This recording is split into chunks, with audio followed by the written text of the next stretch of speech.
Bonjour à toutes, aujourd'hui je vais vous présenter un instrument magique qui va vous permettre de réussir à tous les coups vos Mica Shift ou vos Hidden Magic. Quel est cet outil magique? Alors je vous le présente tout de suite. Voilà. C'est un couteau à parer de grande largeur. Alors comment j'en suis arrivée à vous présenter cet outil? Mon mari travaille le cuir et pour travailler le cuir il a parfois besoin de désépaissir la tranche du cuir avant de pouvoir le coudre. Donc il utilise ce qu'on appelle un couteau à parer. Alors surtout faites très attention parce que c'est très tranchant. Ne le laissez surtout pas à la portée des enfants. Donc avant de vous montrer ce qu'on peut faire avec ce couteau à parer, je vous présente quand même quelques petites créations de mon mari parce qu'il travaille le cuir depuis quelques temps maintenant. Et voici quelques-unes de ses dernières créations. Donc là vous avez une trousse à crayon ou à outils, suivant ce que vous voulez en faire. Il l'atteint lui-même. Là je vous présente un petit porte-monnaie. Vous voyez, on peut mettre quand même pas mal de choses à l'intérieur.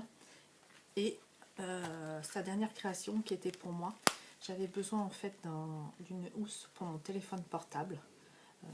Il l'a totalement créé lui-même, teint lui-même et totalement cousu à la main. Vous pouvez retrouver ces créations sur Duo Artisanal sur Facebook. Voilà. Alors, nous allons passer au Mica Shift. Pour le Mica Shift, un petit rappel pour celles qui ne savent pas comment on fait un Mica Shift. Un Mica Shift, c'est en fait faire ressortir les traces d'un dessin sur une pâte riche en mica. Donc là je vais utiliser la Premo parce que je la trouve très riche en mica et elle a vraiment un rendu très sympa. Vous aurez besoin d'un peu de pâte Burke et une plaque de texture. Alors moi je vais utiliser aujourd'hui les plaques de texture de Bettina Walker. Elles sont superbes. J'en profite pour vous les présenter. Voici la Doodle qu'on va utiliser aujourd'hui, la Cellular, voilà, la Crackle, la Wood, elle est vraiment superbe celle-ci aussi, la Stick et la Mèche. Elles sont vraiment très sympas. Vous pouvez les retrouver sur mon site si vous voulez les acheter. Voilà. Il vous faudra également le matériel de d'habitude, hein, un rouleau, un scalpel et un peu de talc. Voilà. Moi j'ai choisi d'utiliser un emporte-pièce trèfle aujourd'hui parce que j'aimerais bien réussir à faire une petite broche. Nous allons passer donc au Mica Shift. J'ai conditionné ma pâte, sculptée. Voilà. J'avais envie de faire un dégradé, donc j'ai utilisé deux couleurs, le bleu Peacock et le vert Annie de chez Sculpey. Donc quand on veut faire un Mica Shift, il faut toujours passer la bande de pâte dans la machine dans le même sens. Pourquoi? Parce qu'en fait le but du Mica Shift c'est de faire aligner tous les grains de mica dans le même sens. Donc je passe toujours dans le même sens. Alors, voilà. Je replie.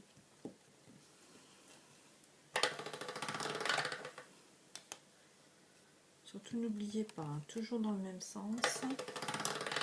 Et le pli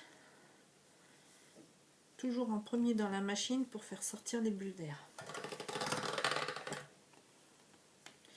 Alors pour vraiment que tous les micas soient bien alignés, il faut facilement le passer une vingtaine de fois dans la machine.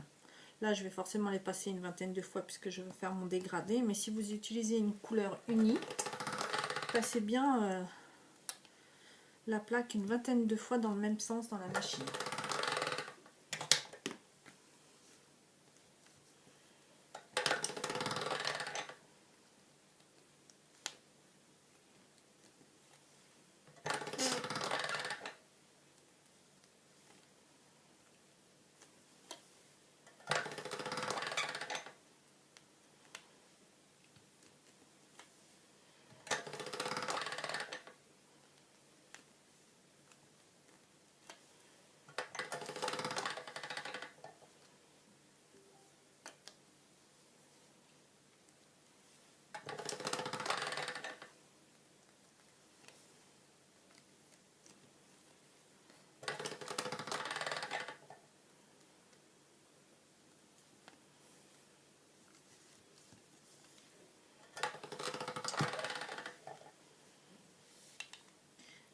j'ai obtenu un joli dégradé.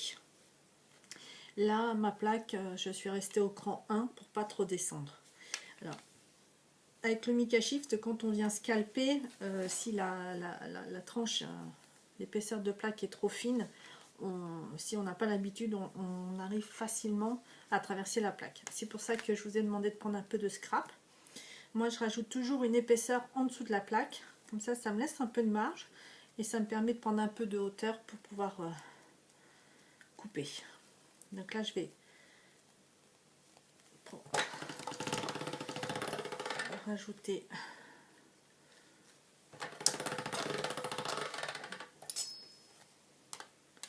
voilà. Hop.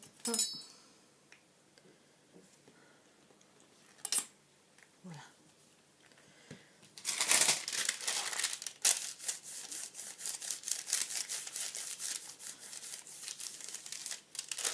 Voilà. Donc là, j'ai un joli dégradé.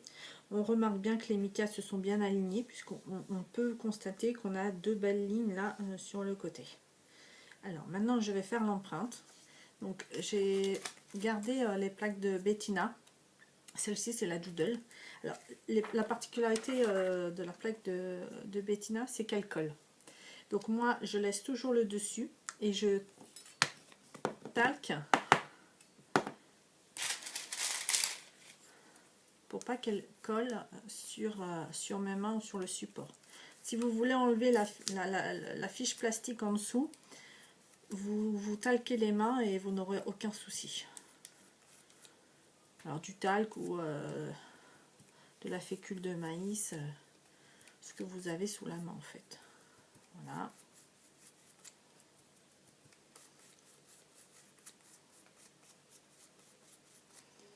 Ensuite, vous la nettoyez à l'eau, il n'y a aucun problème. Hein. Voilà. Donc, je vais venir positionner le dessin. Voilà. Et avec mon rouleau, le cul du rouleau, je vais venir appuyer sur le motif.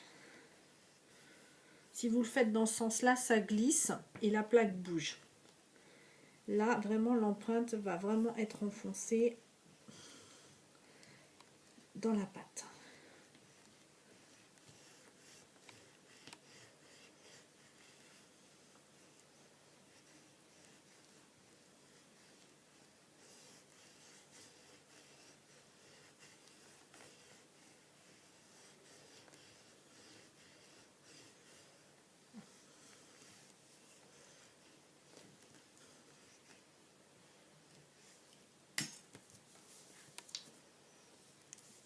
Et voilà. Une jolie empreinte. Donc la plaque, vous la passez sous l'eau, elle se nettoie très bien sans problème. Hein. Voilà. Alors notre plaque est prête. Normalement, quand on fait un Mica Shift, on utilise une lame souple. Enfin, moi, j'utilise une lame souple. On vient se positionner sur le dessus de la plaque et on est censé couper tout ce qui déborde. Enfin, tout ce qui ressort de la plaque. Faut-il encore mettre correctement la lame, l'incliner correctement et ne pas y aller trop profondément. C'est là que m'est venue l'idée d'utiliser ce petit outil. Alors, il est pratique parce qu'en fait, il nous donne déjà l'inclinaison de la lame. C'est-à-dire qu'on va venir le poser et que tout doucement, voilà, on va venir effleurer, hop, la plaque, et c'est la lame qui fait le reste.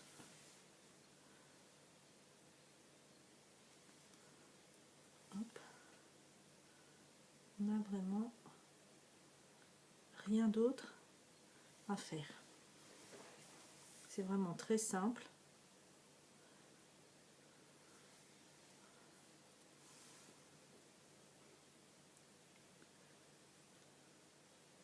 Si je veux aller plus profondément, j'incline plus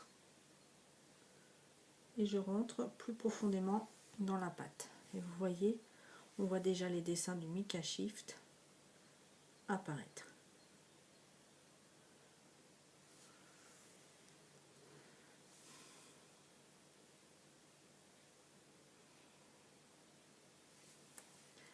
comme on a mis du scrap en dessous, on a plus de hauteur. Hop, c'est vraiment très très simple d'utilisation. En plus, normalement, vous n'avez pas lieu de mettre les doigts sur la lame, donc normalement, plus de risque non plus de coupure pour celles qui sont un peu maladroites.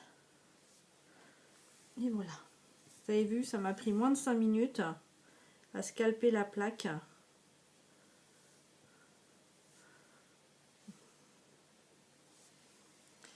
Donc cet outil peut vraiment remplacer la lame quand il s'agit de toutes les techniques de scalpage.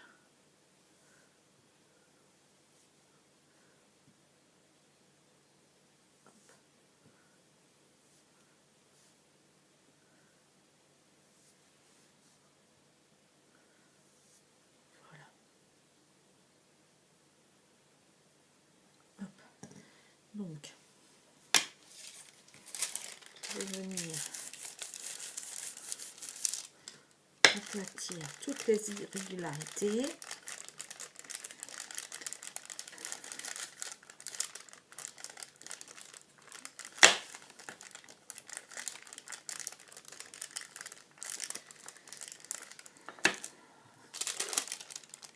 Voilà.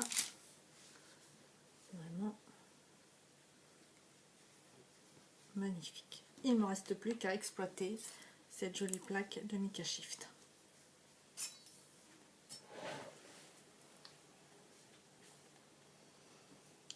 Je vous montre donc ce que j'ai fait avec la plaque de Mica Shift qu'on a scalpé avec l'outil magique, donc le couteau apparaît. Donc j'ai fait un trèfle que j'ai poncé, lustré et monté sur une broche. Comme vous pouvez voir, le résultat est vraiment très très sympa, très brillant. Le dessin ressort très très bien et on n'a eu vraiment aucune difficulté à scalper en surface sans aller vraiment trop profondément. Cet outil, c'est vraiment le top. Voilà, j'espère que cette vidéo vous a plu. N'hésitez pas à me mettre un petit pouce bleu si vous avez aimé la vidéo. Et je vous dis à une prochaine fois. Au revoir.